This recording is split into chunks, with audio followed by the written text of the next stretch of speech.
Sábado, pudemos presenciar a estreia de Brasil e Marrocos na Copa do Mundo 2026. E eu confesso que eu não saí desse jogo pensando em escalação, nem nas finalizações, nas substituições, nem tampouco no resultado do jogo, no empate, mas saí pensando em uma questão que me acompanhou desde então, né, desde o jogo até hoje, que eu quero compartilhar com vocês. Sinceramente, parecia mais que eu estava vendo uma equipe em construção, né, enfrentando uma equipe já pronta. E quando eu falo da equipe pronta, não estou falando necessariamente de talento, também não estou falando de preparo físico ou de qualidade individual dos atletas, mas eu falo de clareza mesmo, de clareza mental, cognitiva, de identidade, de saber exatamente qual é o jogo que se quer jogar, né? Durante uma boa parte ali da partida, eu tive a impressão que enquanto o Brasil procurava soluções, o Marrocos fazia questão de criar problemas, né? E acho que aqui para mim foi o principal ponto do jogo, a verdadeira história, né? Enquanto o Brasil procurava respostas, Marrocos fazia perguntas e de todos os tipos, né? Isso acho que muda completamente a forma de analisar a partida. É claro que eu sempre vou pender, olhar mais para a questão do cérebro, porque normalmente a gente olha para algo que a equipe faz, mas o ponto principal que eu acho que a gente deve olhar para aquilo que ela provoca, porque no final das contas isso muda muito. Então, quando o Brasil recebia a bola, ele com frequência precisava encontrar respostas de como sair da pressão, como conectar, né, as partes, como conectar os atletas, como acelerar a construção de jogadas, como encontrar espaços, tanto para passe ou para finalização, como crescer dentro do jogo também, né? Mas o Marrocos, para mim, tinha uma intenção muito clara, que não era só de atacar, também não era só de defender, não acho que não ficou sobre isso, mas de provocar comportamentos. E com isso elevar a temperatura emocional do jogo, né? Gerar desconforto ou criar dúvida, quebrar ritmo. Tudo isso faz com que o emocional seja abalado e afetado, né? Fazer o Brasil pensar mais do que gostaria. E aqui é um ponto que é interessante, porque quando a gente coloca o atleta para pensar mais do que ele deveria, ele está tendo um gasto de energia com algo que naquele momento não tinha que fazer parte daquilo, né? A performance, eu falo sempre, e levanto a bandeira de que o esporte começa no cérebro, ela não aparece nos pés, mas começa antes na mente, no cérebro, né? Porque antes de existir a jogada ali, o passe, existe a leitura. Então, antes de existir a movimentação, existe a interpretação. E isso é importante, né? Aí, quando a gente fala, por exemplo, de tomada de decisão, antes dela também existe uma percepção. E no sábado, eu vi o Brasil muito nessa interpretação de jogo, né? Enquanto o Marrocos parecia já ter interpretado tudo aquilo.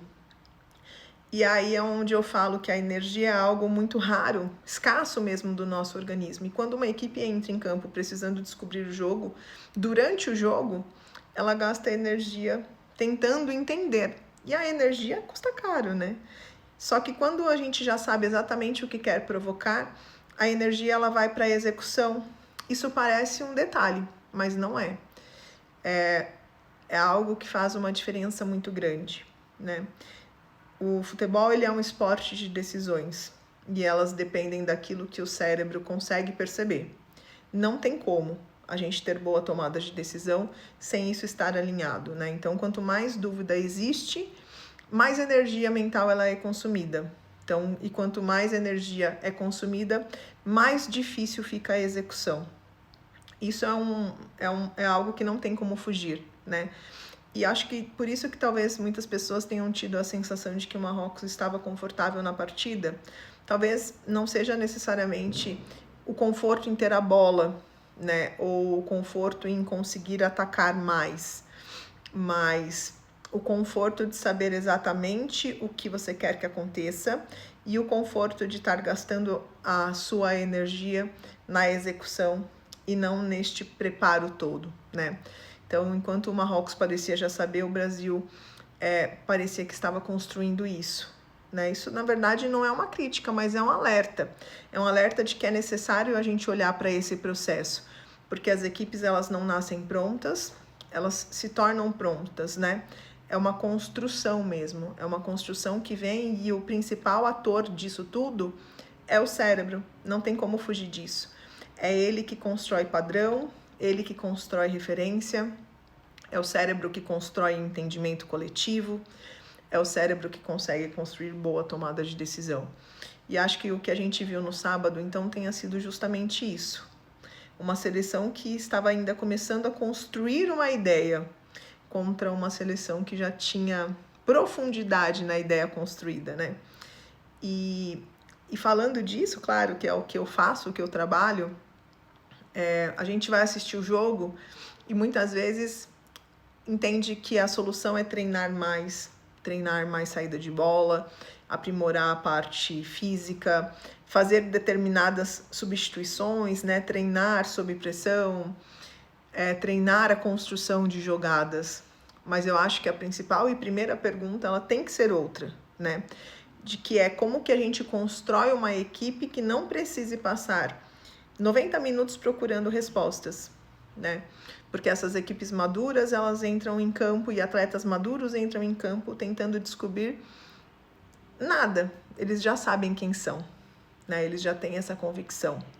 E isso muda muito, né? Eles reconhecem as situações mais rápido, eles conseguem entender os padrões de forma mais rápida. E o simples fato de estar abalado emocionalmente ou se sentir sob pressão já é algo que também faz com que o cérebro gaste energia, e essa energia seja desperdiçada, né? Por isso que é muito sensível, e a gente vê isso acontecendo com atletas também que já são experientes, né? Nos meus atendimentos, no meu trabalho, muitos pais dizem para mim, Amanda, e muitos empresários também, é um atleta excelente, ele treina muito bem, ele tem muito talento, uma técnica impecável, mas na hora do jogo não consegue repetir isso, né? Ou sob pressão isso fica comprometido. E normalmente essas análises, elas param na execução, como a gente vê acontecendo nos jogos da Copa.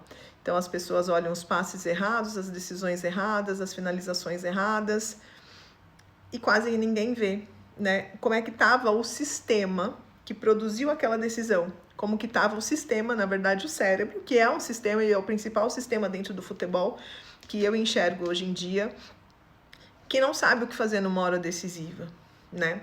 Então, a pergunta é por que o cérebro gasta energia demais tentando entender o que está acontecendo, se na verdade já são atletas talentosos que deveriam gastar energia já na execução simplesmente, né? E isso tem muita coisa que influencia, porque o cérebro inflamado, ele pensa e percebe diferente, um cérebro privado de sono também percebe diferente, um cérebro, como eu falei para vocês, que está sob estresse ou que interpreta uma pressão muito grande, uma sobrecarga, seja ela física ou emocional e até mesmo cognitiva. Quando existe essa sobrecarga, a decisão muda, né?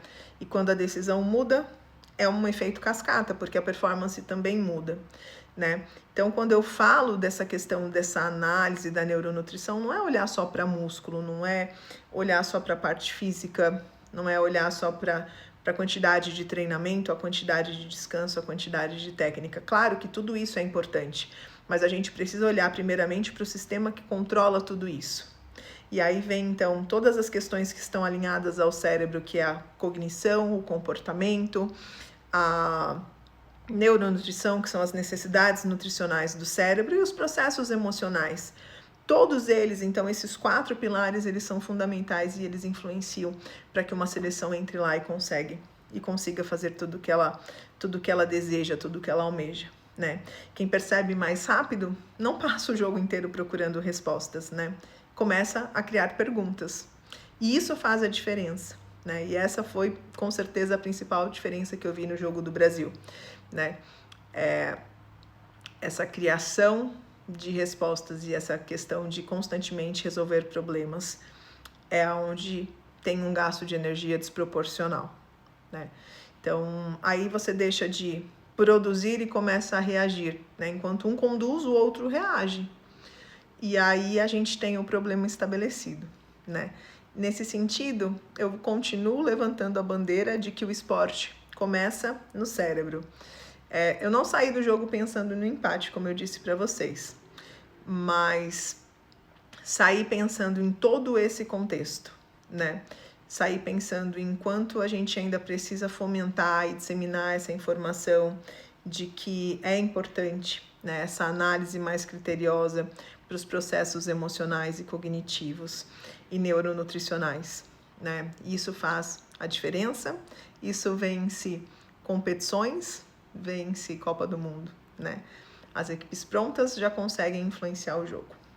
E é nisso que é isso que eu espero que daqui para frente aconteça com a nossa seleção, né? Eu continuo aqui na torcida e espero que a gente tenha aí um melhor gerenciamento de energia nos próximos jogos daqui para frente.